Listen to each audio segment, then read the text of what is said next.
everybody, this is Deb with Truthification Chronicles, and this is going to be one of those notable news things, which means I'm going to cover a lot of topics in as short a period of time as I can, but realistically it's going to take a little while because there are many of them.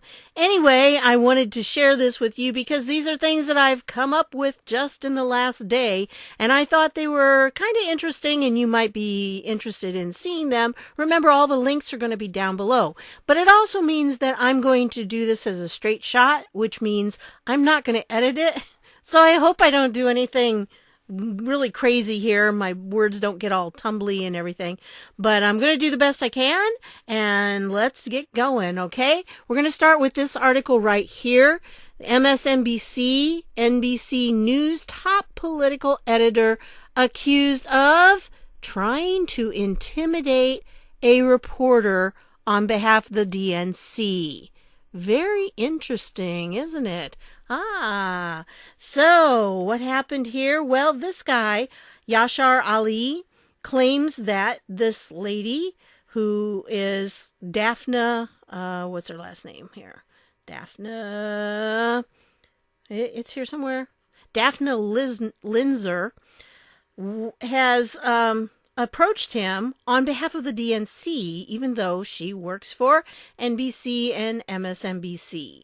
And he says, hey, she harassed me about an article I was going to put out about the DNC. And it really was kind of a, not a big deal article because it was just telling when they were going to have some upcoming debates, I guess. And he wanted to kind of get the scoop on it and get it out there first. But, it's not like it's a huge deal or anything.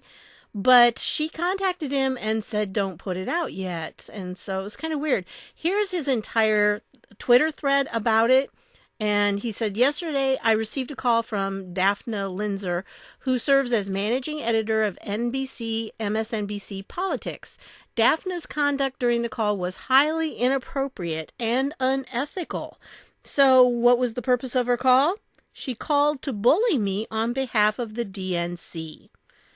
And so it goes on down here. I mean, he goes quite a ways. You saw the one post from this article here had number 24 on it. So it goes down a ways. I'm not going to read them all, but I'll leave the link down below. Like usual, it'll be in the description. Remember, if you're on like a cell phone or if you're on a tablet or something like that, the description may not appear unless you click like a down arrow or maybe 3 little dots sometimes, or whatever the case is. There'll be something that you can drop down the description for the video, and then in the links will all be down there in that area.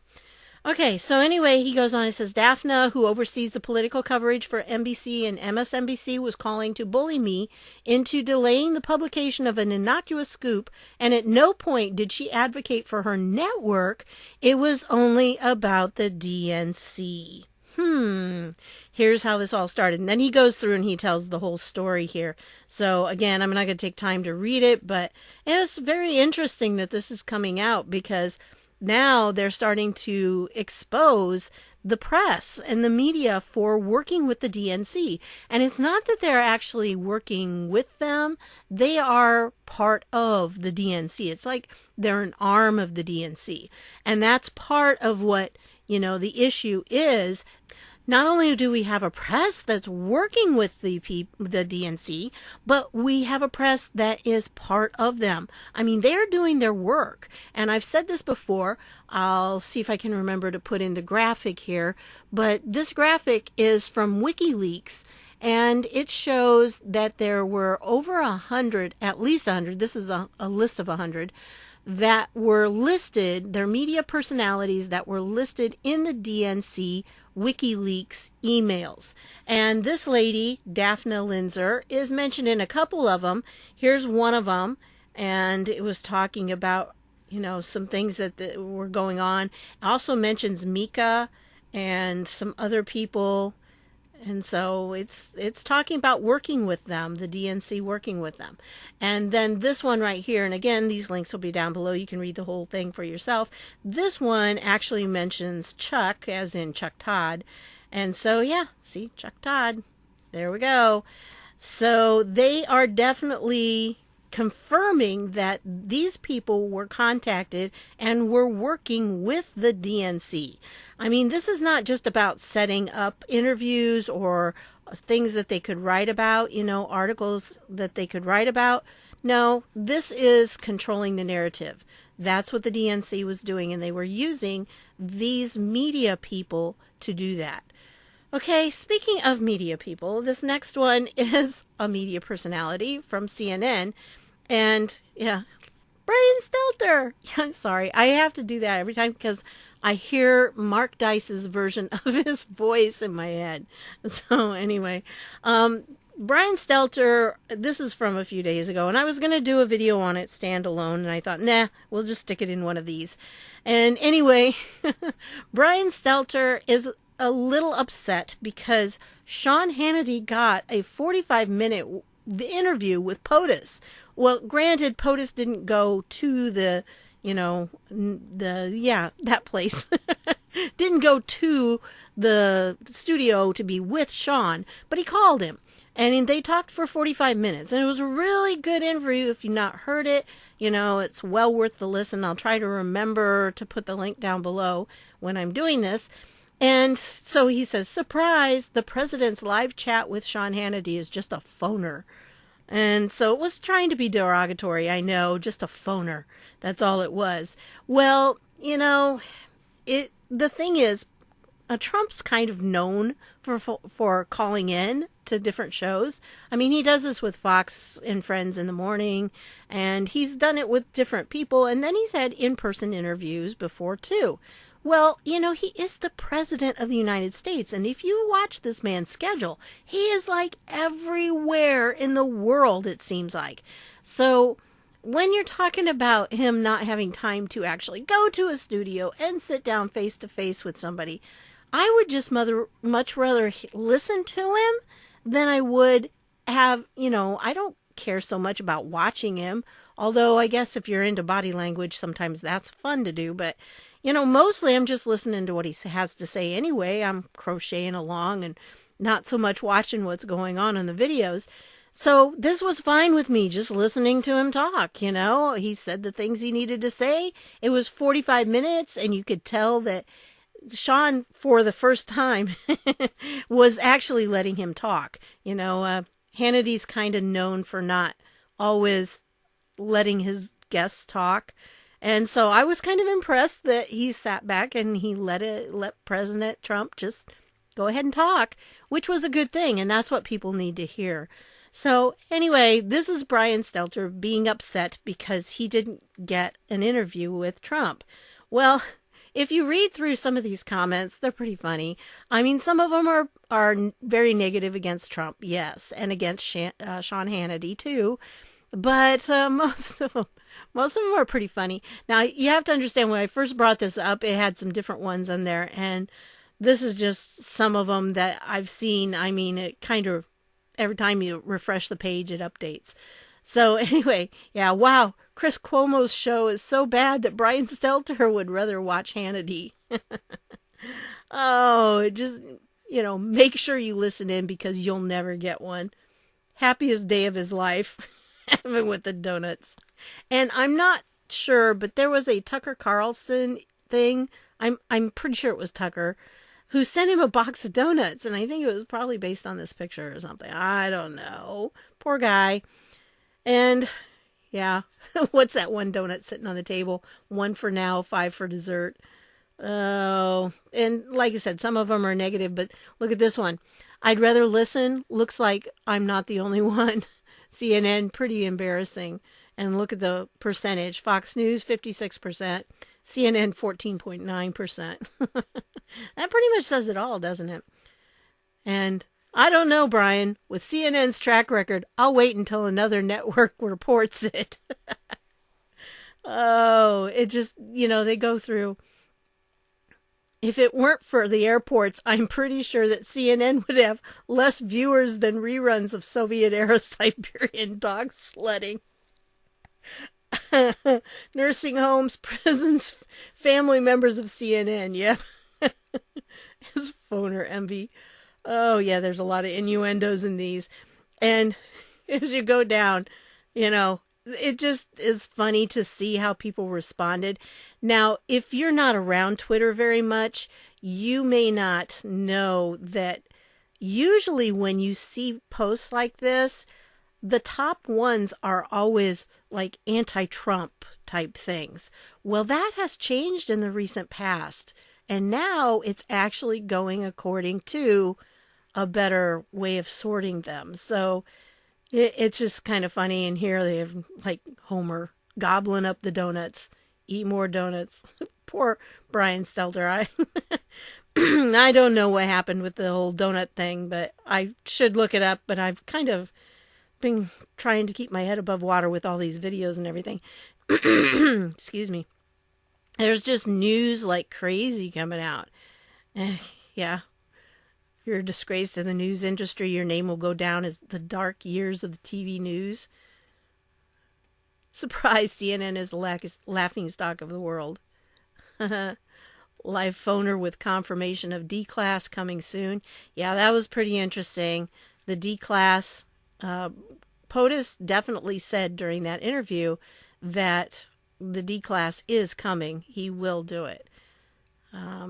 You should check to see what Michael Avenatti thinks of this. His depth of knowledge is unsurpassed, while his integrity reflects perfectly on CNN's.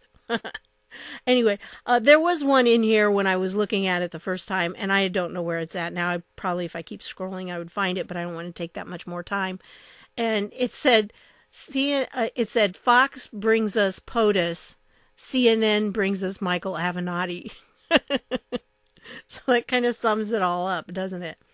Anyway, I will put the link down below. You can scroll through them if you want a little chuckle here and there. Sometimes it's fun to look at things and to see what people have to say. We have some pretty clever people who post on Twitter and make some of these comments. So very interesting. All right. And so other news, we have CBS employees credit union shutters amid $40 million embezzlement. So yeah, here we have CBS had this, employee credit union. And guess what? The people who were in charge of it were doing? Yeah, $40 million embezzled. That's what's happening. You're seeing more and more corruption coming out. I mean, just everywhere. And this is one of the examples of it. By the way, I get a lot of these headlines from the Anons on 8chan. They put them in their notables. And I was doing a lot of videos on the notables themselves. But I'll tell you what, lately, there are just so many notables that it's hard to go through even and see them. I probably will do one sometime down the line, but I tried to pick out the ones that interested me the most and put them in here. But they do the research, and if you listen very carefully, you can hear them digging. They're very good at digging, and they pull out some of the most interesting articles and perspectives out there, I think. So that's kind of where I get some of my source material. I just check out to see what the Anons are doing. And I have put some in myself, so I've had a few notables. So just to let you know that I'm not just withdrawing from their wide, vast, treasury of knowledge and digs, that I'm actually digging too, and I'm putting things in. So anyway, okay, I did do a cut right there because the first time through I said the A word, and I don't want to say the A word. Georgia House passes heartbeat bill outlawing most A's after 6 weeks. This is very interesting, and probably the link to this, I'm going to have to do a bit.ly on it so they don't catch me on that because they don't like the A word. And so I am going to, I'll do that, down below. Anyway, this is very significant, I think, because most women don't really even know they're pregnant until then. Well, I mean, maybe a couple weeks. So this is going to really change things significantly. Now, when they start counting for how long how many weeks it is into the pregnancy, they usually start from the woman's last period. And so, that would mean that she was probably only aware of it for a couple of weeks, and she's just a couple weeks late, which is going to cause some problems, I'm sure. But I think this is setting some things up, and they're not the first ones to go for this, because 6 weeks, I mean, that's very small, and that is important because the heartbeat is what tells us that, the person is alive. I mean, think about it. When you're in a hospital, when your heart stops beating, that's when they end up deciding that you're dead. I mean, that's one of the criteria they use. When a heartbeat stops, that indicates death. Well, how can the end of, a heartbeat stopping indicate death if a heartbeat starting doesn't indicate life? So that's what I think. That's pretty exciting to see that. And I think it's obviously it's going to have to work its way up to the Supreme Court. I'm hoping by then we're going to have Ginsburg's seat. I don't know how much longer she can last. And, as for those saying, well, it's her clone or it's, whatever, I do think it's probably her. I think she's being kept alive just at a very low level right now. I think that if it was not really genuinely her, that probably Kavanaugh and Gorsuch and the other conservatives, I don't think they would be silent if it wasn't really her. But I don't think she's participating like she normally does. Okay? The questions that she's been asking have not been of her normal standard. And so I do think something's definitely fishy about it. But, and she doesn't appear in public. And, we did have those drawings, but, drawings are drawings. So I do think that she is there and she's participating, but I don't think she's participating at her normal level. And I think she is significantly impaired, okay? But hiding it. And they're all hiding it. So they want to try to postpone it until 2020 because they figure if they do that, then they can, kind of do what they did with Obama's choice there and just avoid that altogether. So that's my opinion on it. And I think if we had her out and we got another conservative in, that would make this kind of a shoo-in, I think, because the whole point of it is that the federal government shouldn't be involved in this. If it's a state's decision on the whole A issue, that's up to the states, but it's really not a federal government thing. And let's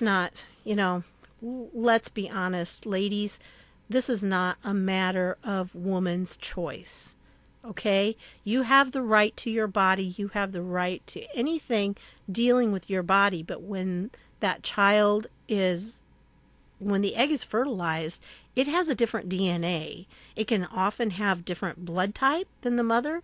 I mean, this is a unique child, and the heartbeat starts at 6 weeks, which is, like I said, probably only 2 weeks after a woman's period was supposed to happen. So she probably doesn't, hardly even knows that she's pregnant.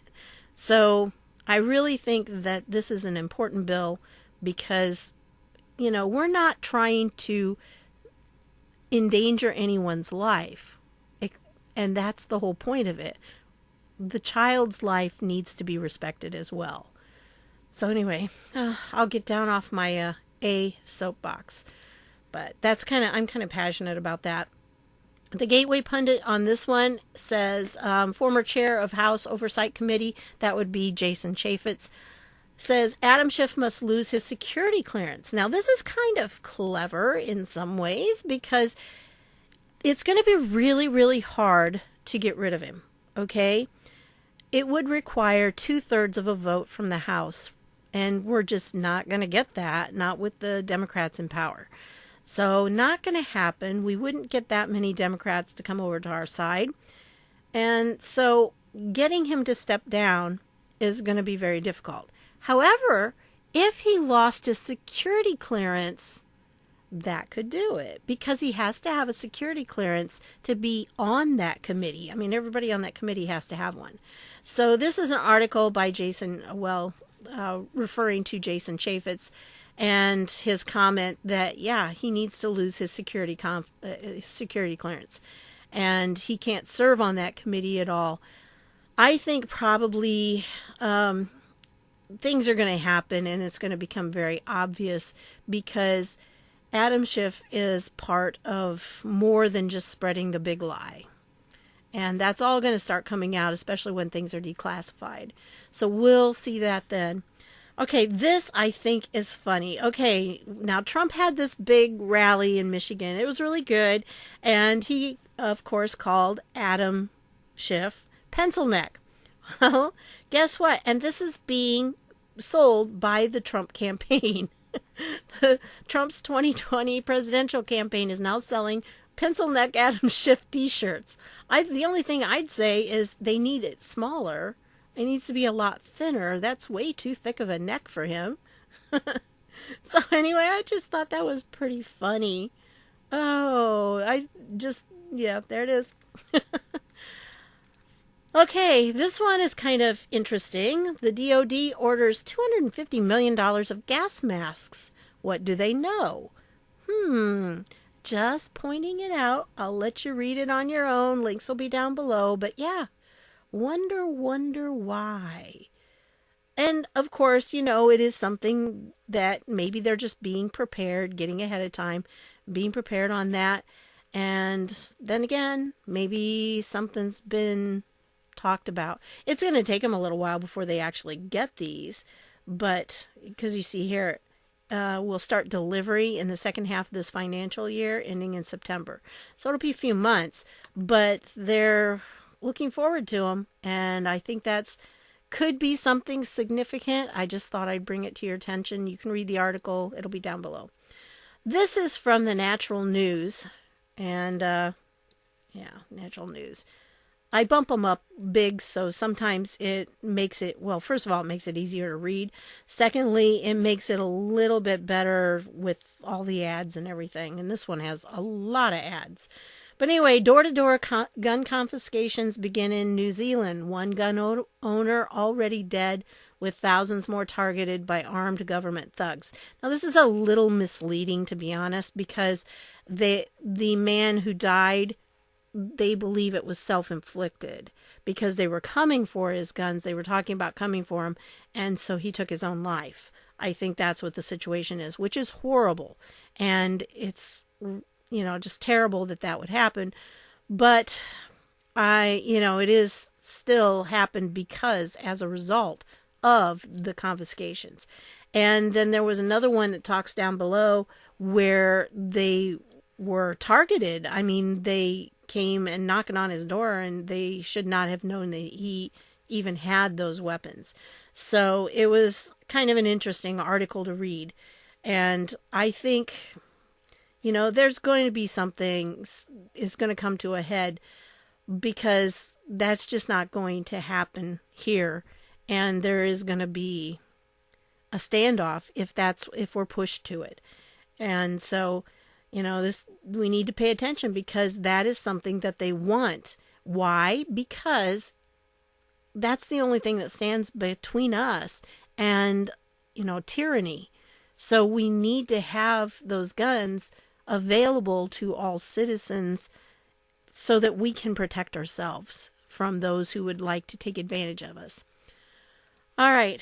I don't link to things from the board, but in this case, I'm not going to link to it, but I will show you something that one of the Anons posted. Look for keyword. This is from one of Q's posts. Look for keywords to be repeated by many. A controller and coordinated rollout.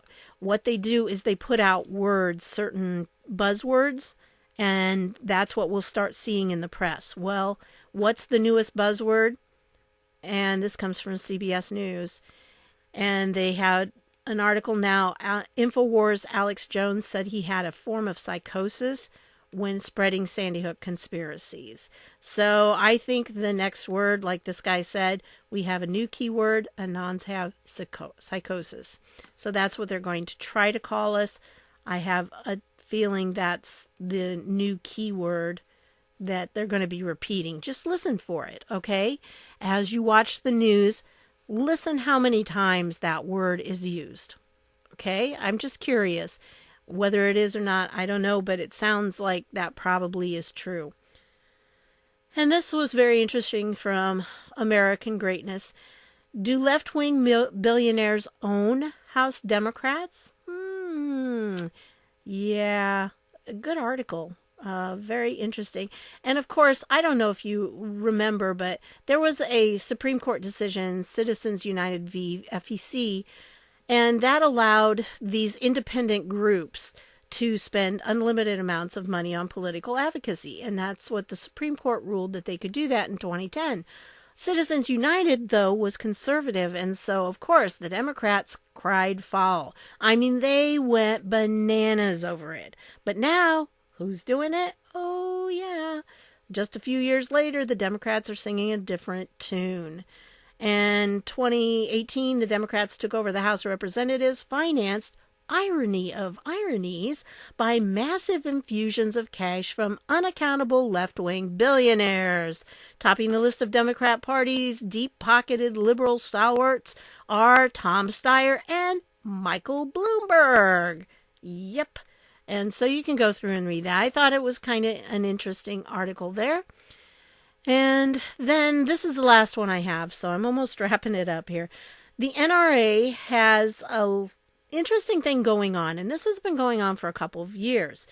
And this article is Breaking Federal Court Finds California Magazine Ban Violates the Second Amendment. What they had was a ban on any magazines that would hold over, 10? I think that was it. So, 10 is not very much if you're getting a gun. And so they have had some interesting things going on. This started back in May 18th, 2017 was this article, because California put that ban in place and then they filed a lawsuit against them. And 10 is just, standard capacity, 10 rounds. So it just kind of was something that was a crazy thing to do. And so they did this lawsuit. They call it Gunmageddon. That's kind of hard to say. Gunmageddon. And so they were, trying to stand against that because California had banned those magazines. And so it's gone through a few different things in the court case. And actually, if you just search here on the site, you will be able to find it. But so now it's to the point where the federal court has said that the ban violates the Second Amendment. But of course, now it's going to go, does it say here? Now it's going to go eventually somewhere along the line. It will end up at the Ninth Circuit Court. And when it hits unfortunately, Friday's opinion is not likely to be the last word on the case. The state will likely appeal to the Ninth Circuit, which has proven notably hostile to the Second Amendment in past decisions. It's proven notably hostile to almost any of our Bill of Rights. They really are not very friendly to our rights. And so it will end up there, I'm sure, and then it'll somehow end up in the Supreme Court. I just kind of hope that it waits until we get that extra seat. But anyway, that's what I've got for you. It's very interesting. I'm going to share one more article with you. And actually, it's a couple of articles. And this is the first one here. Let me go up here. Okay, this is from Deadline Hollywood, which is kind of like an insider type thing. And they had back in March 22nd, they posted an article, a letter from someone who is the Writers Guild of America, and how they were having some problems between the Writers Guild and the agents. And there's just a lot of control going on. And the reason I point this out, I'm not real into all the lingo and stuff that they deal with in this. But I do understand, the business of writing a little bit. And I understand that you're kind of at the mercy of the people who are going to be buying the stuff. And if they decide they're only going to work with certain people, or certain points of view, or they're not going to, publish things that are not according to their viewpoints, then as a writer, you're kind of in a situation. Because if you're a conservative writer, you're going to have a hard time finding places that will publish your writing if it's not a conservative outlet. And the problem we have right now is that a lot of Hollywood has been taken over by the liberals. And so if you are not writing the type of work that supports their stance, you're not going to have a job. I mean, that's just the way it works. And that's how it has worked with our magazines and the rest, and our news media, everything. And there was a second writer who wrote in too about it. And I will put those down below in case you are interested in that.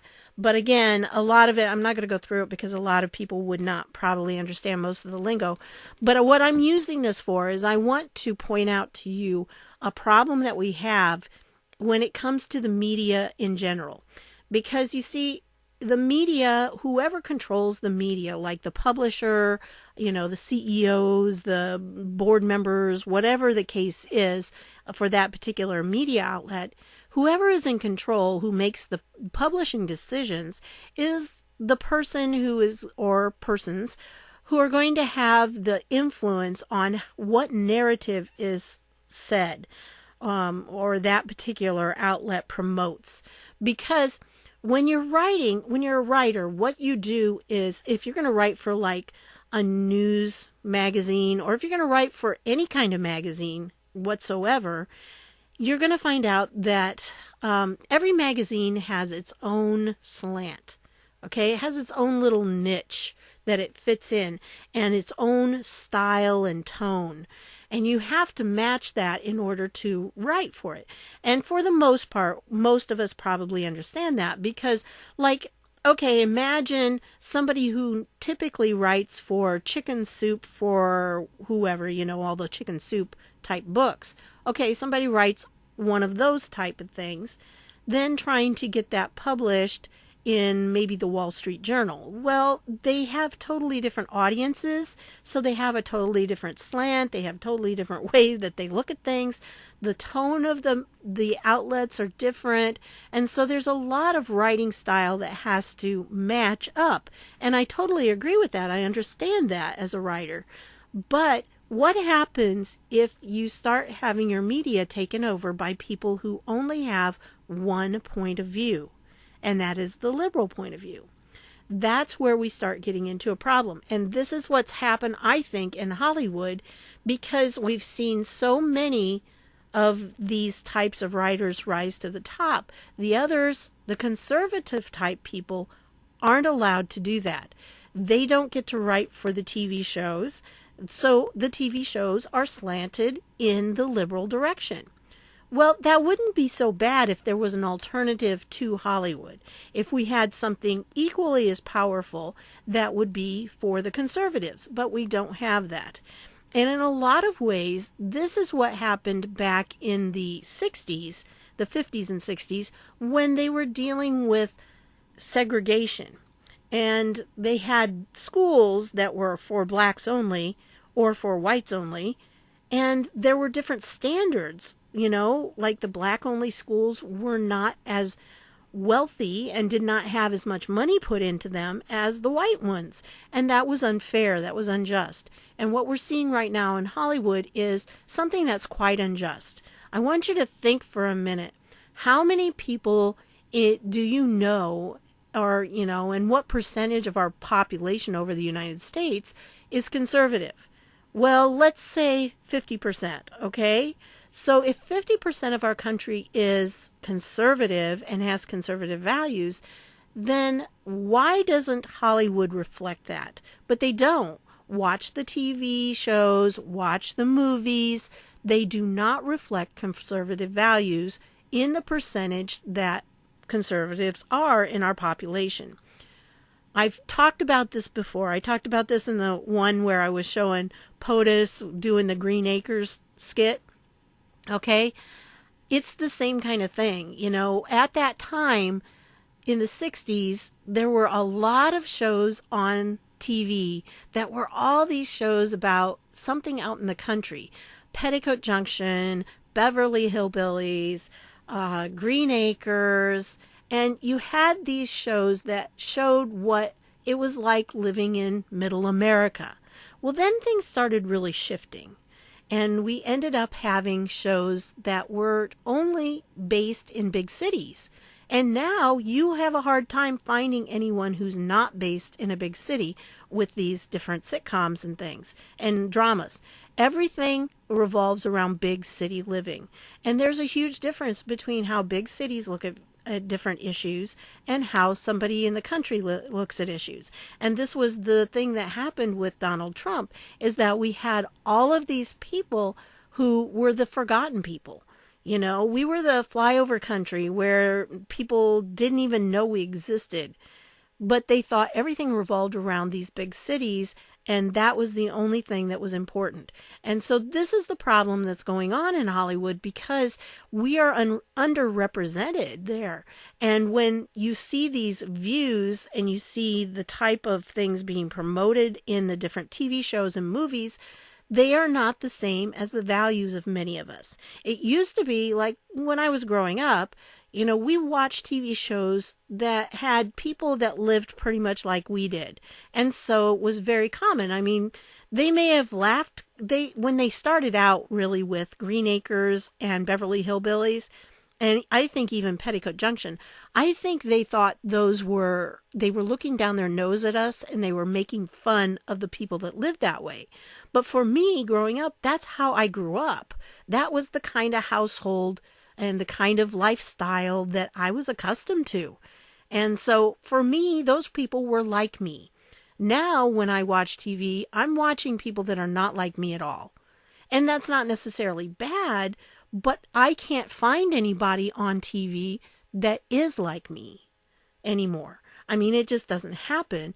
Roseanne, and that was one reason why Roseanne was going to go, was because she represented that type of common lower, not lower class, just middle class.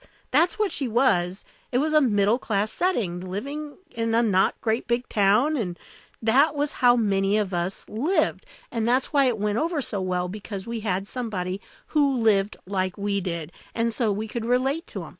But now, honestly, it's just like there's nothing to relate to when you're people like, you know, like me growing up in the conservative Midwest.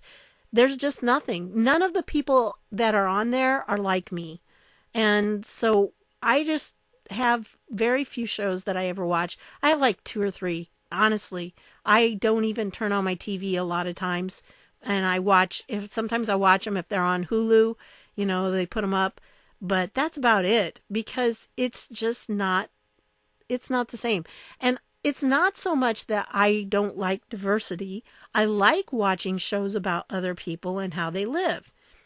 But these people who are talking about diversity don't seem to want to return that favor.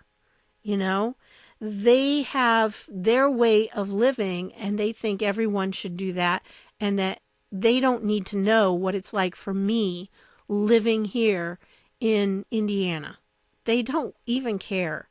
And that bothers me, because I am open to watching what their lifestyle is like, but they don't seem to be open at all to hearing what mine is like. And they look down their nose at us. And like I said, I think that's what they were trying to do in the 60s when they brought those shows on. They were thinking they were making fun of us. But in reality, we loved the shows because that's how we were living. That was us. We saw ourselves there. So, you know, I just kind of think that Hollywood has gone off the deep end, and they are ignoring half of our population. And so it's really an interesting thing when you think about it from the writer perspective, because these writers, not only in Hollywood, but also in the media in general, how do you get into it? Let's say you're a conservative writer and you want to get into writing for some news organization, or you want to write for a newspaper. How do you do that? Well, you can write your articles and you could submit them and see if they're going to be published, they will likely be rejected because you don't have their slant, their tone, or their way of thinking. And that's where we have a problem, because free press really requires the ability to have more than one side, more than one voice expressed. And if only one voice is being expressed and they weed out anyone who challenges that voice, then we're into just a one-sided press, and it becomes maybe not the state press, depending on who's running the state at the time, but it is a type of press that is not allowing anyone who disagrees to rise to any level of competency in it.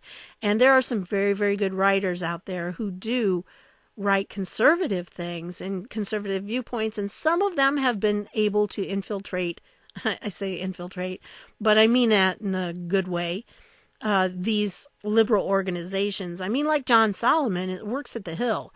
And the Hill quite often is much more liberal than John Hill, at least from what I've read of his writing. But many times these people are just put in positions where they have to choose between their career or being true to what they're, doing, to their viewpoints, their political stances. And so I wanted to bring that to your attention more so. And again, I don't know about the whole, what all is going on with this. All I know is from these two letters. But I do think that we need to remember that you can't get a job if you don't have the right tone, you don't have the right thinking in their case. And that is going to cause problems. And I'm seeing this. I'm going to stick this in there. Okay, it's longer than I wanted to. I've gone on just a little longer than I really wanted to, but I want to say this too, because it goes along with the same thing. This is happening in our schools as well.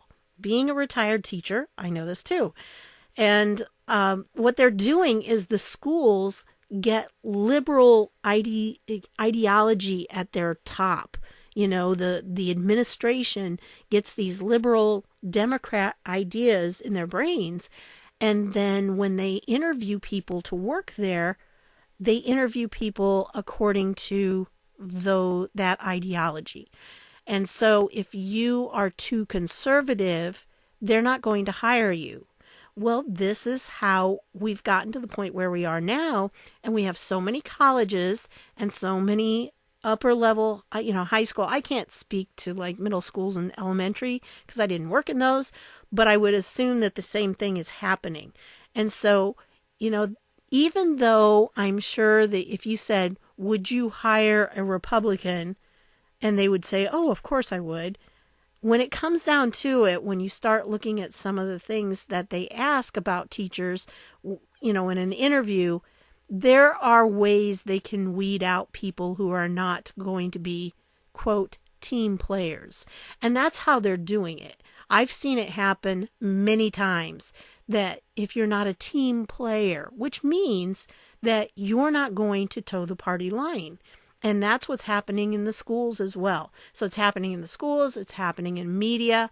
This is how we need to make sure that we're involved as conservatives so that when we see these kinds of things going on, we can stop it. And if you are a conservative writer, I, hope you're trying to get, injected into some of these newspapers, in some of these different areas, magazines and things and websites, so that there is a conservative voice out there. Now, I'm not saying that means you're going to be published. It just means that we need to at least try. And there are going to be times when you're just going to have to choose. And it's sad to say that that's what it is, but that's what these guys were talking about in these letters, that they're being put in positions where they're going to have to choose between, working for the guild or working with their agent or, different things, because there is this big push to quiet dissenting voices.